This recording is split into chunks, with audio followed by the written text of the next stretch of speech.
Hey everybody, welcome to another Run Wild with Us, Ask Us Anything. I'm Lisa Kastner, the founder and executive editor of Running Wild Press, and this is Chris Major, who is one of our amazing editors.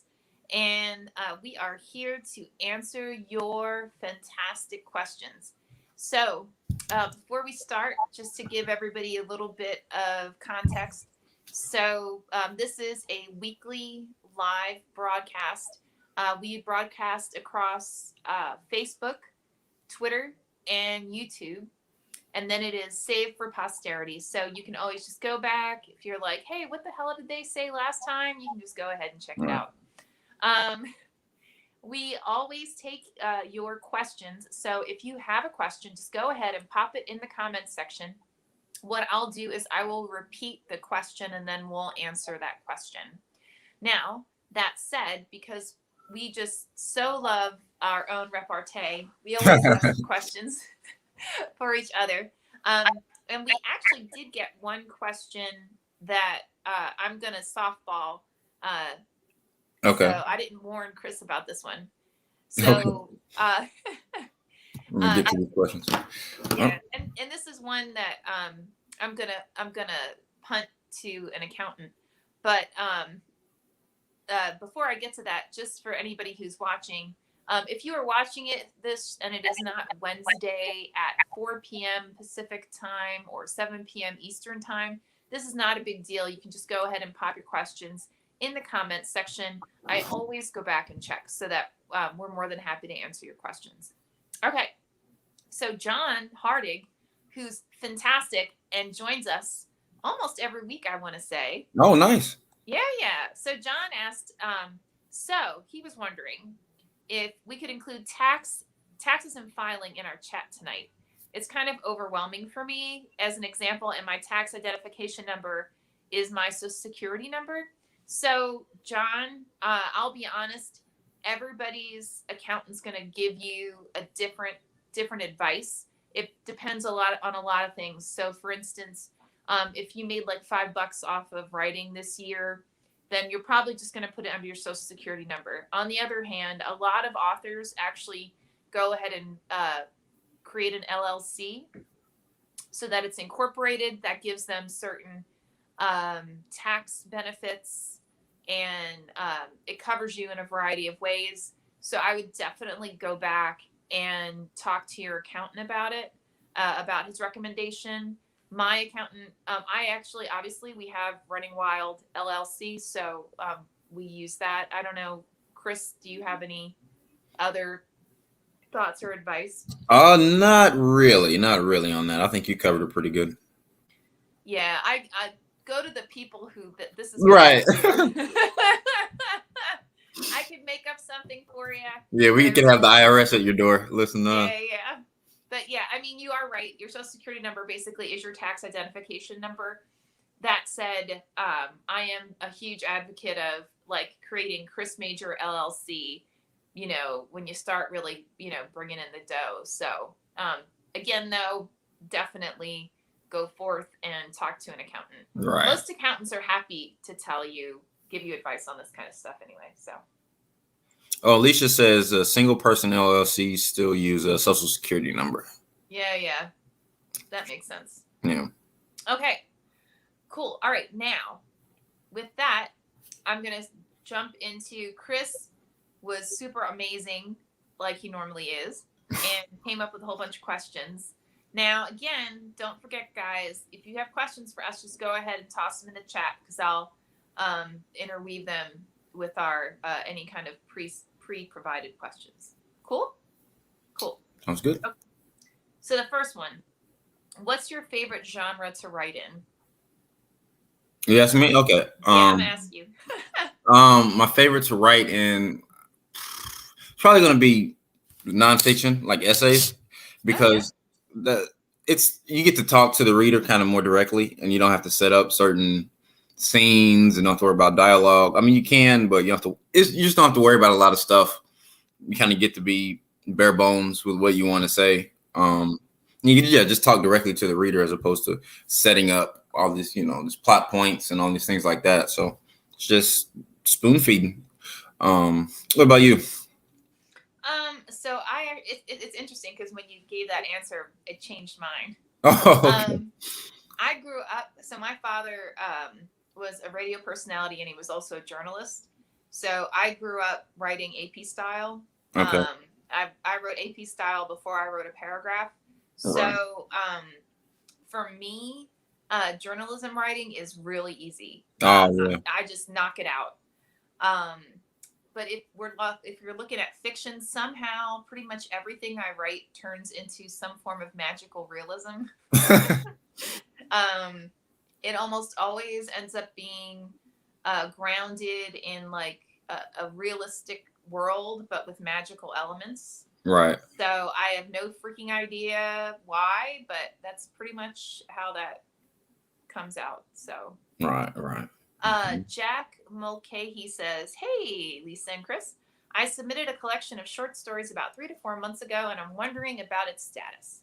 It's called In a Legend, Shadow, and Other Stories." So, Jack, I've got great news for you. If you haven't heard anything, that means it's still in the running. Yes. We are actually currently in the middle of. Oh, if you see things, my screen bop around, it's because I have 2 cats, and they tend to kind of take over. Yes. So that was one of them just now deciding that he was going to dominate the table. Anyway, okay, so back to Jack's question. The way that we review all submissions is I do a first pass through, and then there's a huge number. There's like 100 right now. Yeah. I think that are in our possibles, but we only publish 15 to 20 a year.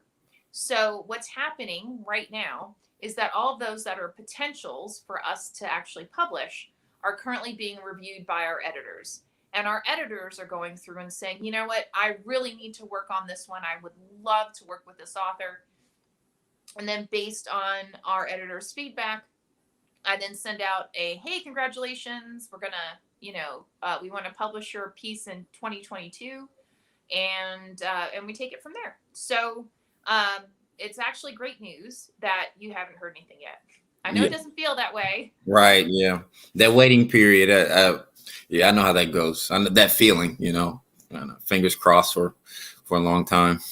Yeah. So you should hear, honestly, what I usually do, to be totally honest.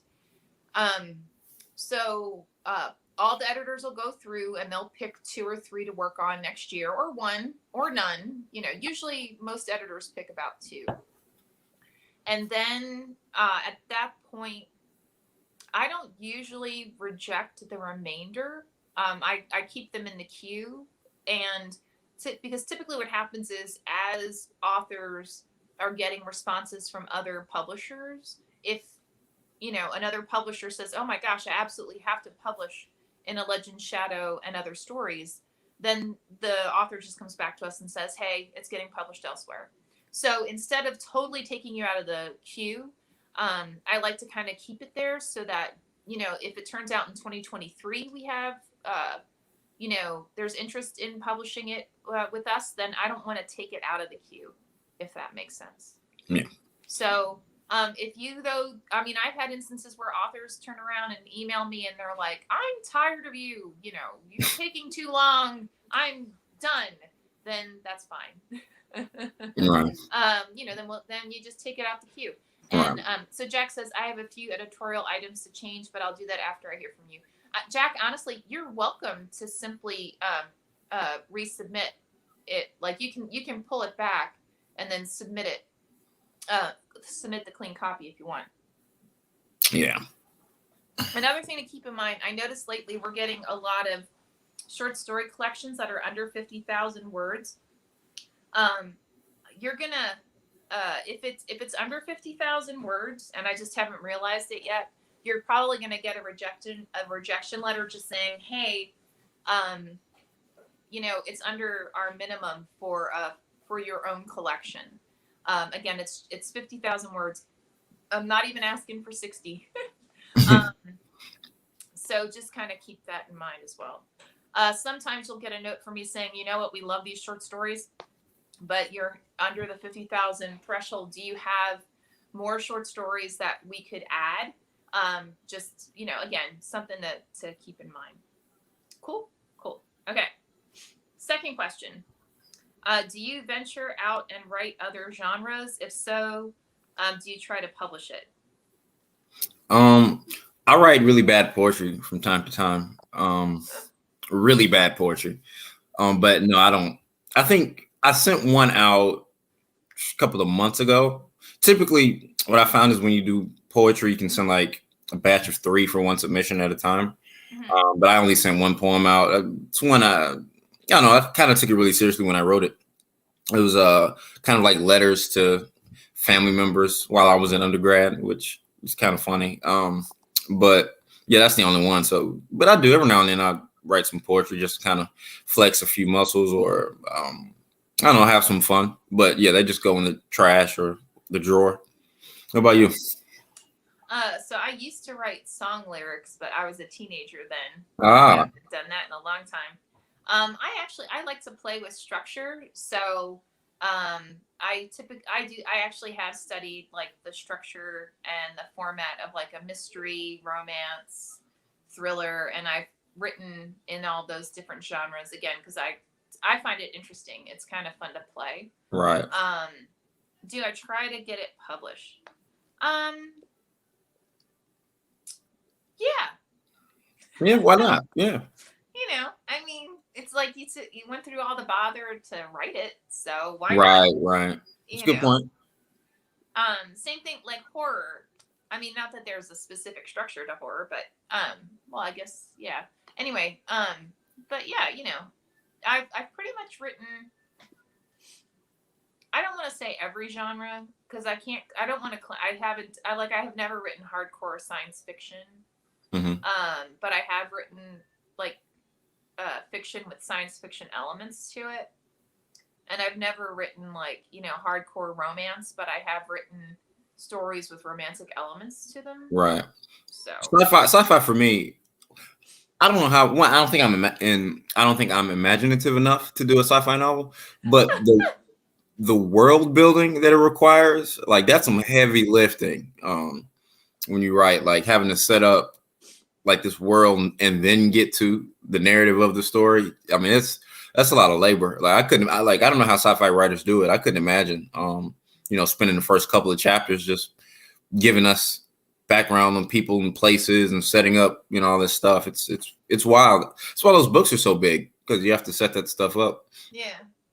Yeah, I mean it's fun. It's fun. Yeah. It's fun to do it. To your point, I mean, it's you've really got to love the world that you're creating. Yeah. Because you're gonna stay in it for a while. Yeah. For there to be any kind of real payoff. So, yeah, that's a good point. Okay, let's see. Do you have any other creative hobbies? Me? Oh, geez, creative hobbies. I don't know. I don't know. I kind of like draw a little bit, but it's terrible. It's the little doodles. Um, but one thing I have found is that typically creative people are creative in more than one genre of art, and I find that like in order to kind of, in my opinion, get any good at them, you have to choose one kind of to kind of focus your time on. Mm-hmm. So creative hobbies, yeah, I like to draw a little bit. But outside of that, it's just writing. But I don't doubt that if I were to ever try something else, that I wouldn't. I think I maybe have a little bit of talent at it. I just wouldn't be any good because I haven't put the time in to get the skill to be better. Right. Yeah. What about you? That makes sense. Well, when I was in high school, I actually had an art major. What? So, like drawing and painting and sculpting and all that. But I agree with you. You need to focus. Like you kind of have to pick. Yeah. Some not necessarily one thing, but like stay focused in a realm. To really get really good at it. Right. It's like sports. When you have these like multi-sport athletes who can play, 3-4 sports, if they want to really make a difference at the end of the day, they're gonna have to choose one. Right. Well, not make a difference, but they might want to make it pro or something. They have to choose one and focus on it and kind of hone that skill in. Right, exactly, because everything else becomes a hobby. Right. Yeah. And I used to act.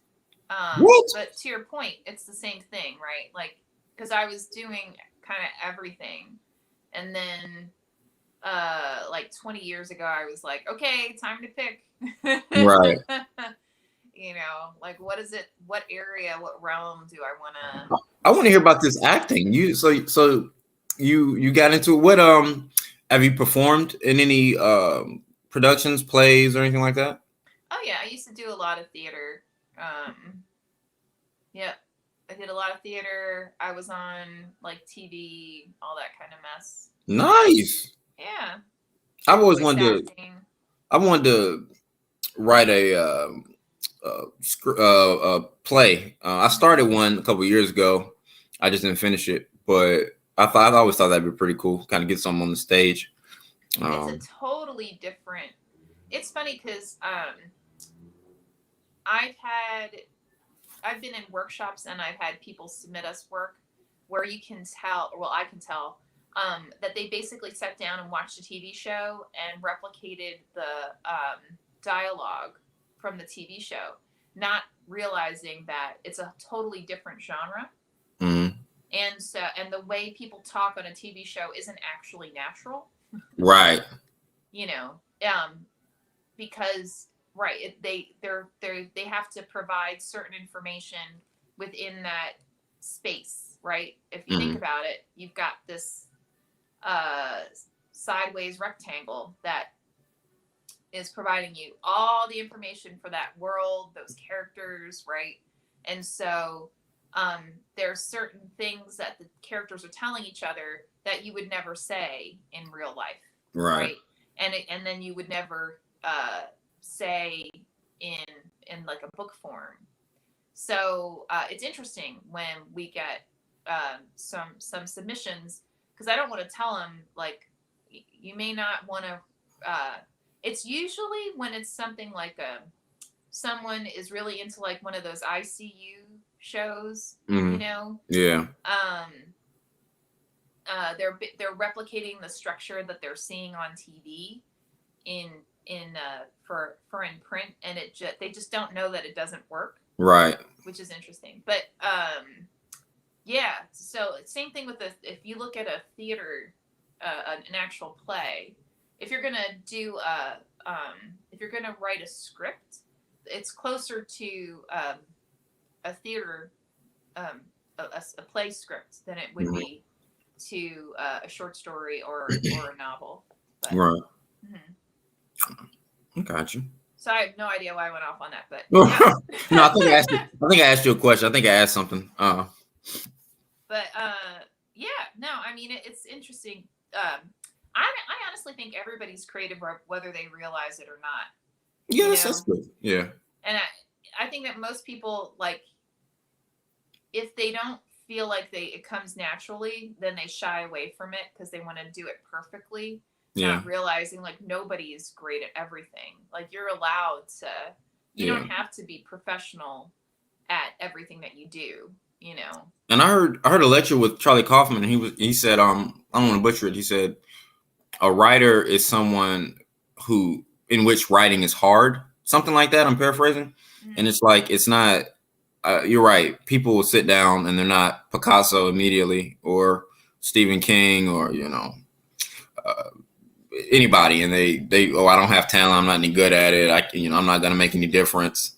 Right. But like, no, you just keep at it. You just got to keep at it. I mean, I was in elementary school. Like, I'm a writer. I was in elementary school and I was in remedial reading, which is crazy because now I've grown up and I'm an editor and I'm a writer now. So it's things that come hard to you.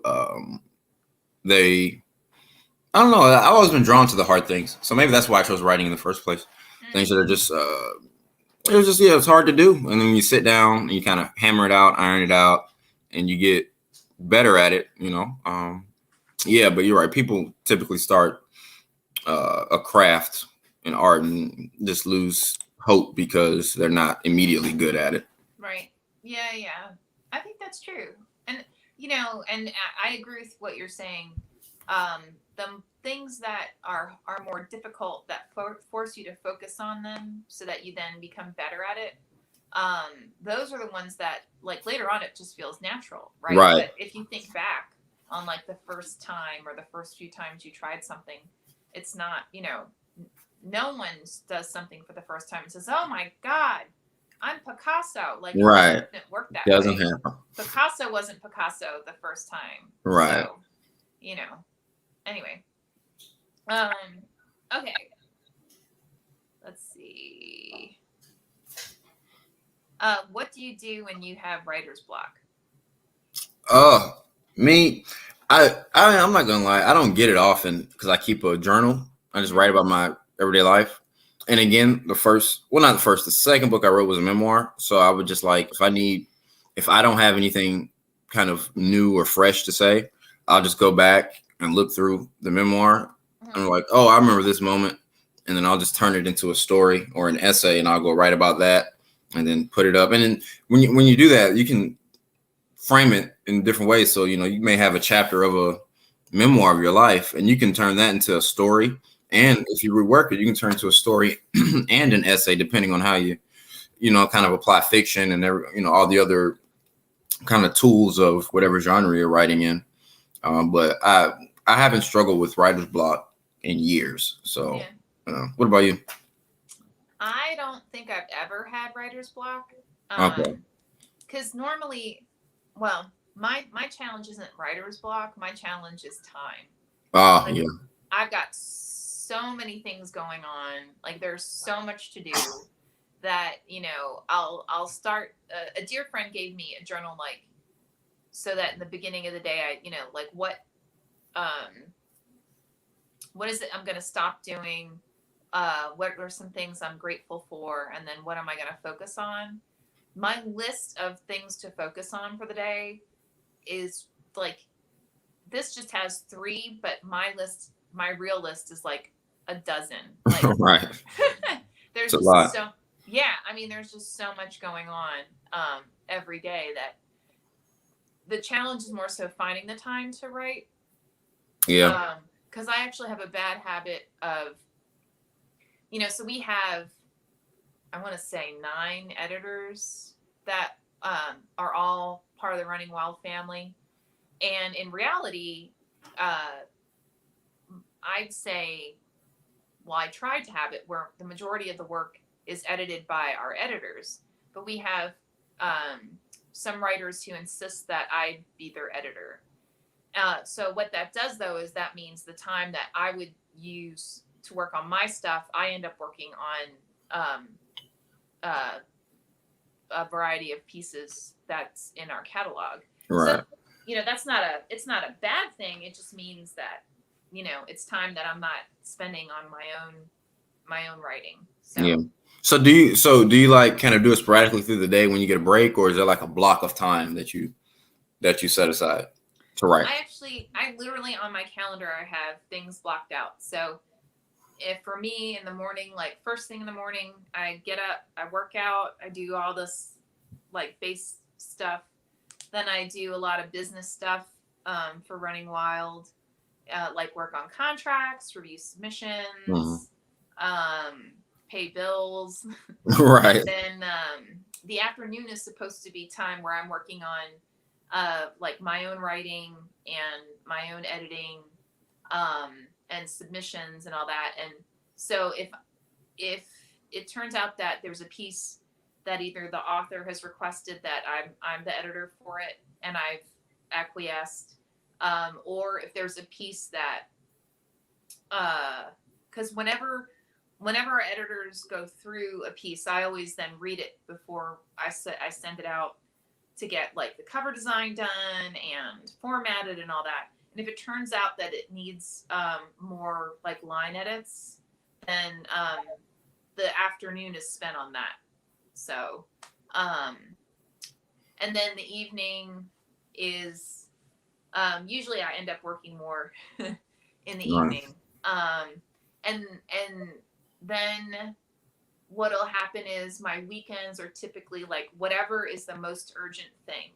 So like if the most urgent thing is there's a piece that it needs to be fully copy edited, or if there's a work that an author's just really eager and really wants my feedback yesterday, even if we're not publishing it till like 2023. Right. I'll 9 times out of 10 I'll acquiesce, and I'll go ahead and I'll go through the piece. I am not, just for anyone who's watching, I am not advocating anybody else to behave this way. This is actually very bad, because I'm it basically, this is how you burn out. Yeah. If you want to know how to burn out, do it the Lisa way. I don't think you want to burn out. So but yeah, I tend to, if authors are like, I need to know now, it's like, Jesus Christ, okay, fine, Right. And even if I have 500 other things that are much higher priority, if the person's really adamant, I tend to give in. So don't do what I do. Okay. Let me ask you one. When do you know you have enough of an idea to start a story or a piece or a book or whatever? Oh, I don't. Yeah. No, I usually start off with an inkling, like an image, or like a plot point, or a character that I think is kind of interesting. Mm-hmm. Like the one short story. Like I wrote a short story for Weird Tales, and it made it to like the top 25 or whatever. Nice. Out of like 10 or 15,000, and what I did is I was like, okay, I'm gonna look up something historic that's kind of interesting and mysterious, and then I want to combine it with something else, right? So I did a bunch of research, and I found out about the Burka, which is a Viking warrior gravesite, and it's a female Viking, which, if you know anything about Viking lore, that's really unusual, basically. So I was like, okay, so how can we take that lore and combine it with something else that seems unrelated? So I combined it with shapeshifter or werewolf lore. Mm-hmm. And then I made a story out of that. Okay. So and sometimes, I just like, I see something and I'm like, this would be kind of cool or interesting, Yeah. And other times, I mean, I it's more like I treat things like a prompt, and then I'll free associate the first couple of paragraphs, and then from there I'll come up with the subsequent plot points. So. Right. I got you. How about you? I come up with an image, like a scene, maybe two guys sitting at a bar, and I'll kind of play with that in my head, and I let it sit there. I let it marinate. I let it sit there in my head for like a week, 2 weeks, and if in a week or 2 weeks I still have the same kind of enthusiasm about it, or if I still have the same kind of, if the image has gotten more vivid in that time, after a couple of days, after a week, that's when I know, this is a story. But I don't write them down. I don't write story ideas down. I just let them sit up here in my head, and the ones that I know will stick, the ones I know have legs, they'll be there. When I sit down to start a new piece, I'll be like, okay, I'm ready to start this new thing. And by that time, I've already thought of how it's going to end. And when I know how it's going to end, I know how to start the beginning too, because that's crucial, a beginning and ending of a story. But yeah, I just let it sit in my head for a couple of days or a week or so. And if it lasts, then I say, hey, this is going to be a good story. Now, how often is it that you come out of it and you're like, nah, this isn't a story? I probably, more than likely, I probably forget it that I came up with the idea until, I don't know, later. Yeah, to be honest, I wouldn't know, because I probably forget it. I probably just don't remember that I had the, because I've had that before. And just thinking about it now, some stories I've done that with, I hadn't been asked that before, but, oh, this would be a good story, and it'll be in my head, and then I'll go about life and just kind of, it'll fizzle away. It won't be anything, so I forget about it. Got it. No, that makes sense. Yeah. That totally makes sense. Okay, so for anybody who's watching, this is Run Wild with Us. Ask Chris and Lisa anything. I'm Lisa Kastner. I am the founder and executive editor of Running Wild. And I am here with Chris Major, who is one of our amazing editors and authors. And we are here with you every Wednesday at 4 p.m. Pacific time, 7 p.m. Eastern time. We are live on Facebook, Twitter, and YouTube. And this is also recorded. So if you are watching this and it is not Wednesday at between 4 and 5 p.m. Pacific time, this isn't a big deal. You can go ahead and pop your questions in the comments section, and we are more than happy to answer them. And if you're watching this and you're kind of like, I really kind of find this interesting. I think I'd much rather ask questions live than just come on, join us. We're actually, we can be kind of funny. All just kind of depends. And that's pretty much it. So again, have any questions, go ahead, toss it in the chat. I always go back and check, and then we'll answer those questions. Again, if you're watching it is not Wednesday between 4 and 5 p.m. Pacific time. So, okay. Do you want to ask me another question? Okay. Yeah. Let's see which one I want to ask. Okay. If you could meet any writer no longer living, who would it be? Oh God. I know it's a long list of people. I have no idea. I don't know. I thought about that too, and that'd be pretty hard because when you say one person, you probably think somebody else you left off. I think for me, it'd probably be James Baldwin, though. If I had to be honest, I'd like to meet James Baldwin. I would have liked to have met him and talked to him. Believe it or not, I had an uncle when he was it was like middle school or high school. Went to one of his speeches. He came to Birmingham and did a speech, and he went there. I thought that'd be pretty cool to have been there, to listen to him, hear his voice, live and everything like that. But I mean, there's other writers too. But if I had you put a gun in my head and make me choose, it's probably going to be James Baldwin. I mean, for me, most of it's like, is he really like that? Like, like if you think of like Edgar Allan Poe, right, or like Ernest Hemingway, we've created such like a subculture around them. I mean, and even to a certain extent, Toni Morrison, right? Like they're these icons. Like they're caricatures of themselves. Right. And so it's more out of like curiosity. Like I'd want to sit down and have coffee with them or tea or something, or like if it's Hemingway whiskey, I guess. And just chat to see like how accurate are all these portrayals. Right. And there's a fear with that. So you could read an author that you like a lot, and the risk you run in meeting them is that what if they're jerks, right? Or what if they're, completely different? I was so disappointed. I'm not gonna lie. If he ever were to see this, Stephen King, I'm sorry, but I was so disappointed in the way his voice sounded as opposed to his writing voice. Really? It was completely different. Oh, so I was like, I was crushed because it didn't match up. And that's when I learned, like, when we write, we have a different kind of voice than when we speak. But it's kind of like that. You may meet a writer that you like, and you may love them more, or you may realize, wow, I don't, on a person, I could read this person, but I couldn't sit down and have coffee or tea or beer with this person. Right. So that does get kind of tricky. Well, and you start, because when you get to know authors and you read their work, right? Then you I don't know about you, but I start to do this weird thing where I'm like, I wonder who this is based on. Well, yeah. You know what I mean? Yeah.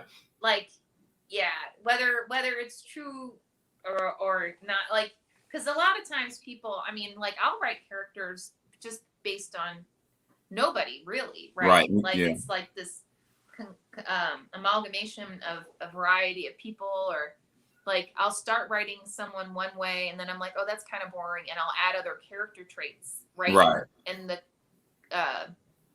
compilation of all of it becomes that character, right? Like it makes it more interesting. But I tend to over analyze like how other people have written characters, right? Yeah. I think that's something writers do, though. I think somebody who may not kind of write or be as committed to writing, I think that's a luxury they get to have, and that they don't concern themselves with who this might be. Well, this is my head, who this might be, or what situation it was. I think writers, because we know the craft and kind of how this goes. I think when we read differently, we have different eyes than I think. Yeah, when we read, and so I think it's really easy to see this character. Like who, like you said, who's this character? That situation go down like that. Is that real, or that does happen? It's interesting. And sometimes when you're reading, I think sometimes you can tell that like something's based on some true situation, or like there's just a certain amount of detail, there's a certain amount of insight that's provided that is really highly unusual if it was actually right.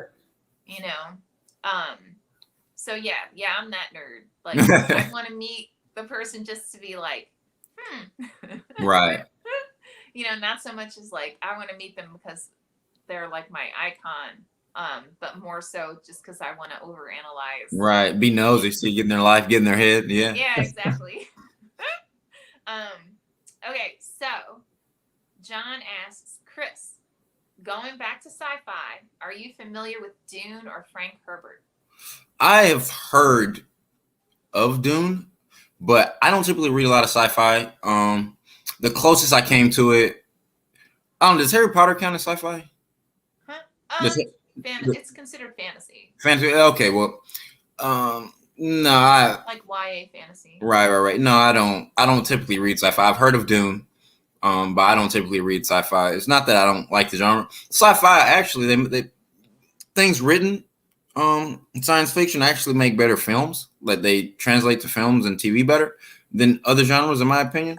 But no, I haven't really read it. So, but Frank Herbert, no, I haven't heard of him. But I have heard of Dune. I definitely have heard of that. Cool. Yeah, I admit, I think actually I read Dune so long ago, I don't remember it. I don't remember it intimately. You know what I mean? Right. I read it around the time that the first Dune movie came out, the one that had Sting in it. Mm-hmm. So, just to give you context, I guess. Yeah. Cool. All right.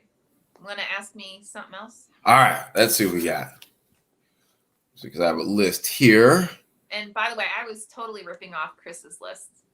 No, we're sharing the list. We're sharing. Do you have friends that are writers, and kind of how do you the dynamic of that relationship as it relates to both of you writing? And I'll say, like, for an example, I have friends who are writers, and I don't care if anybody says writing is competitive, and it can get really easy to look at your friends and have this kind of rivalry thing.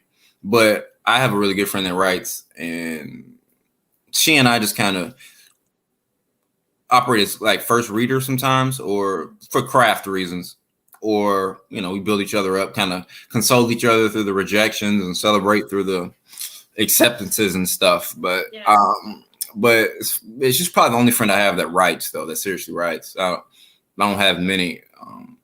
So I'm just curious about that, dude. Is there like you have one friend that writes, or a group of friends that you write?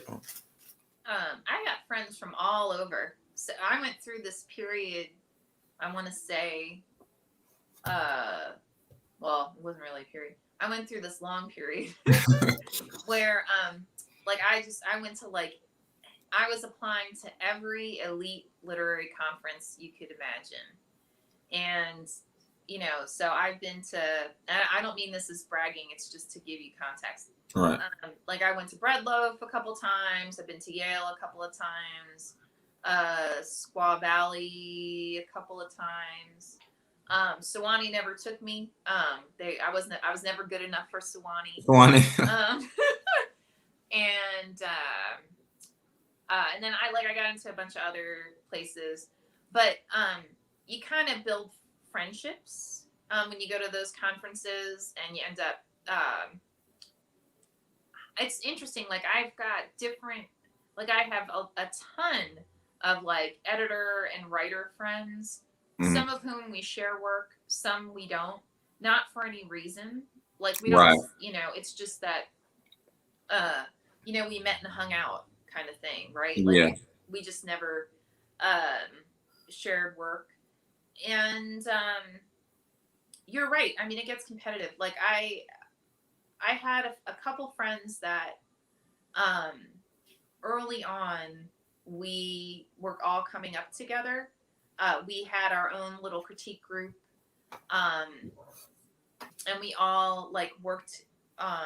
We workshopped each other's work, and so we were very familiar with our each other's voices, which is how I can intelligently say that you may want to, if you really want to have your work critiqued, you probably want to have hire someone who Yeah. is more skilled than you are. Yeah. Because what happens is a lot of times, and I'm saying this from experience, that if someone is still really hardcore learning the craft of writing, when they are reading other people's work, they are projecting. They don't know that they're doing this, but 9 times out of 10, they are projecting what they themselves are learning onto the other people's work. And a skilled editor can tell that that's what's happening.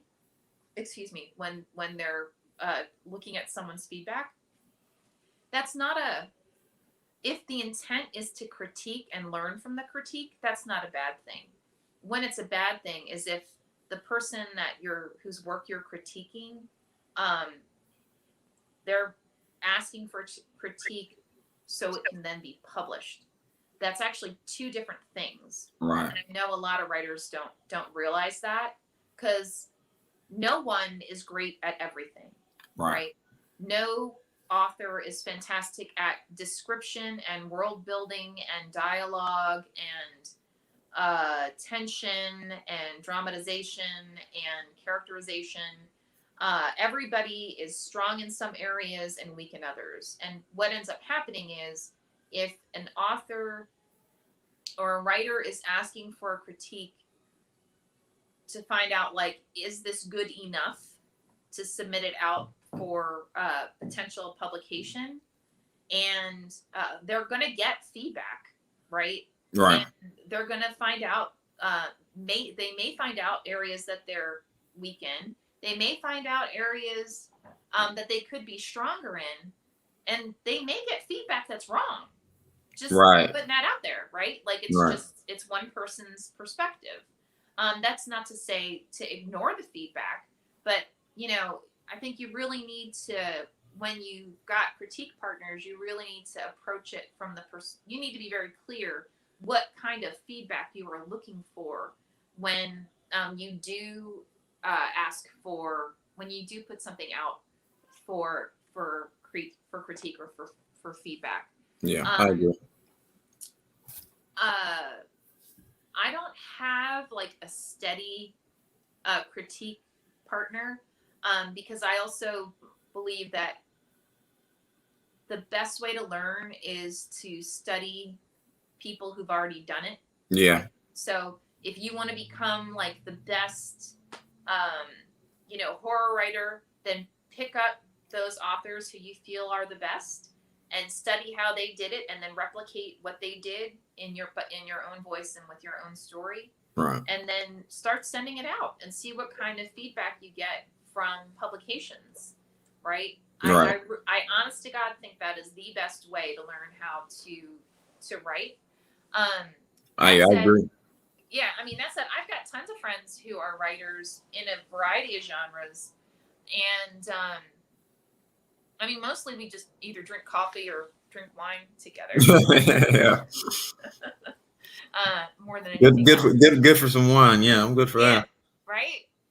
So yeah, that's basically it. I mean, not that we don't share work; it's just not the core focus. Right, the core focus. Yeah. That's how me and my friend are.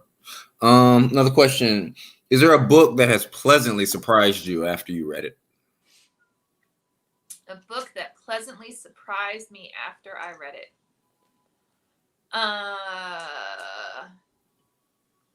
Let me think.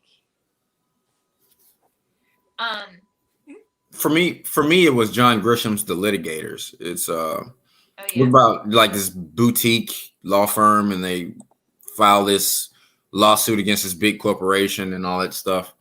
And I won't, if anybody wants to read it, I won't tell you how it goes, but I really enjoyed it. I was pleasantly surprised because I wasn't expecting it to be as entertaining as it was. But yeah, it was definitely, I was pleasantly surprised that one, it was an easy read, and then two, the plot, the way he weaved everything, it was just really entertaining. So yeah, I was surprised by that one. I also had a book, Maximum Bob. I'll never forget it. I saw this book called Maximum Bob. It's crime fiction, if I'm not mistaken. It was a bestseller, and I started reading it, and I got like 1/4 of the way through, and was like, and that happens sometimes. I'm like, I don't know about this.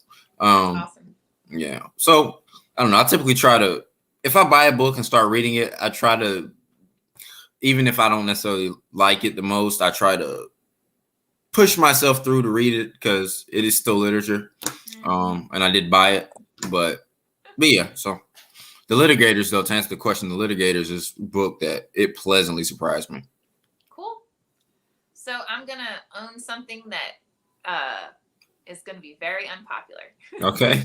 So, you know when like YA zombies was like the hot thing? Yeah. Right? Yeah. I was like, I refuse to read these, right? Like I was just like, no. Like all my friends, anyone who knows me, right? If you rewind like 10 years ago, yeah, that's about right. About 10 years ago, I was like, I don't care. I'm not a zombie person. It's not my thing. I have zero interest in it. And my one friend was like, okay, look, Jonathan Mayberry's Rotten Ruins series. She was like, you need to read this. And I was like, nope. Right. Not my thing. I don't care. I don't see any benefit in reading this. She's like, you don't understand. This is actually literature. Like he does amazing world building, blah blah blah. And I was like, right. I don't care. Now, mind you, I knew Jonathan. Like I've known Jonathan since like 2002. So he had no idea that I was like, no, I am not reading these. And then I finally sat down and I read Rotten Ruin. I mean, no joke.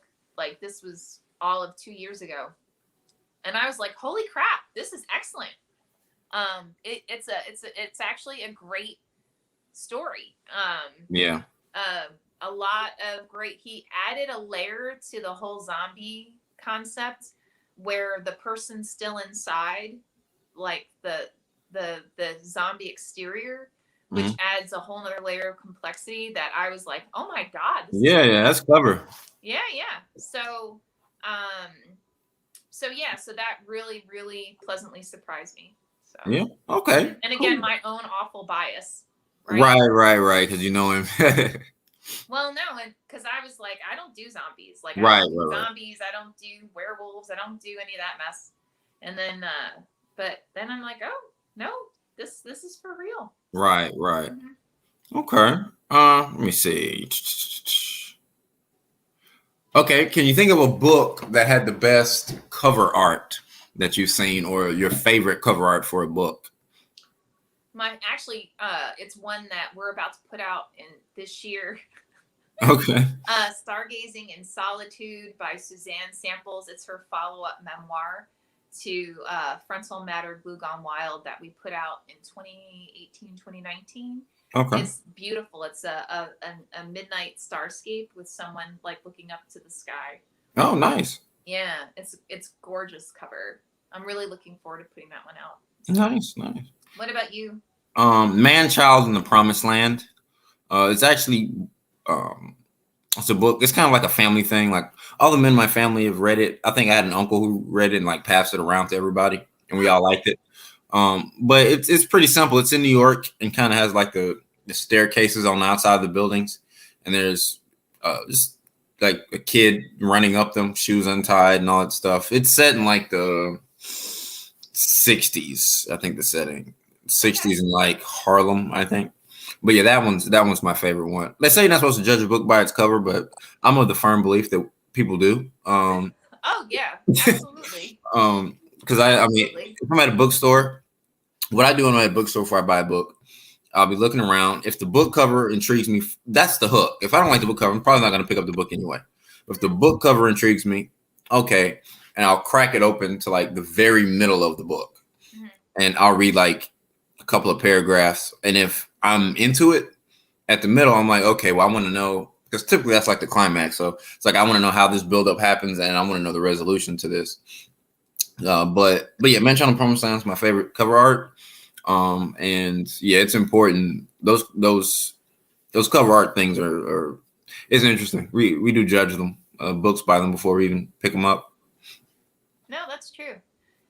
One of our a friend of mine, Tori Eldridge, had actually mentioned she saw some thing with, I think it was a marketer who said that green covers don't sell. Green covers though?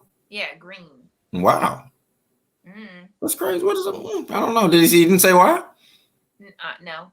Oh. Not that I remember. Okay. But I was like, okay. Right. Sure. Green covers don't sell. I mean, I just go with it because I don't know. When I think about it, I can't remember seeing a book with a green cover when I think about it. Been in a bookstore, because there's a local bookstore I go here. I like the Little Professor, and yeah, I don't think I've ever yeah, but maybe there's something to that, because I can't remember seeing a book with a green cover. Yeah, I mean, I'm guessing everybody else was like, well, no one buys it, so Right, make it. right. Mhm. All right, let's see. We got 9 minutes. Let's see here. Do you? Okay. If you could write the prologue of any book, which book would it be? Oh wow, the prologue to any book. I don't know. I never even thought about that. I mean, Yeah. I guess it would be like somebody would ask me to do it, and then I would do it. Right. You know. Yeah. I think for me, and that is a hard question. I didn't realize when I came up with. It's a good question though. Yeah. I like the right one for. Not right for Monster. They're making it into a miniseries. I can't remember the author, and I hate that. It's called Monster. I think it won National Book of the Year. It's a book about. It's a book written as a screenplay. Oh. About a guy on trial for I think it's like a murder or something like that, vicious murder. But it really resonated with me, kind of the justice system and kind of the people in it, and kind of the effect it had on me and a lot of people I know, a lot of my friends, childhood friends. So it'd be nice to kind of have to be able to write, kind of a prologue to that, and considering the book affected me so much when I was younger. I think I read it when I was like 13, 14, something like that. That makes sense. Yeah. That's a good answer. Yeah. So yeah, that's a hard question. I didn't realize that.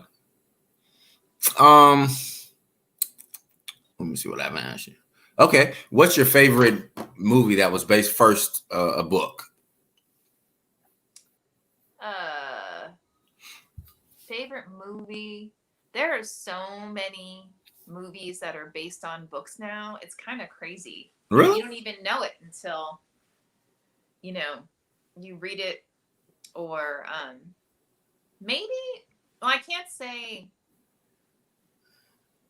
Like, I love Blade Runner, the first one. Okay. I actually have the novella at my bedside right now. Like, I haven't read it, but I wanna read it because I'm curious. Because a lot of times, if you go back and you read the original short story or novella or whatever that a film's based on, they don't really. It's like loosely based on. Right. You may not recognize it, kind of based on. I Actually, I love The Great Gatsby. The last interpretation of The Great Gatsby. Yeah, That was actually I really wanted to good. see. I still haven't seen it. That's a shame. I need to, but I'd like to see it. I'd like to see that movie. I need to see it. Leonardo DiCaprio in it. I think it's overdue. I think I'm gonna rent that this weekend or something. What about you?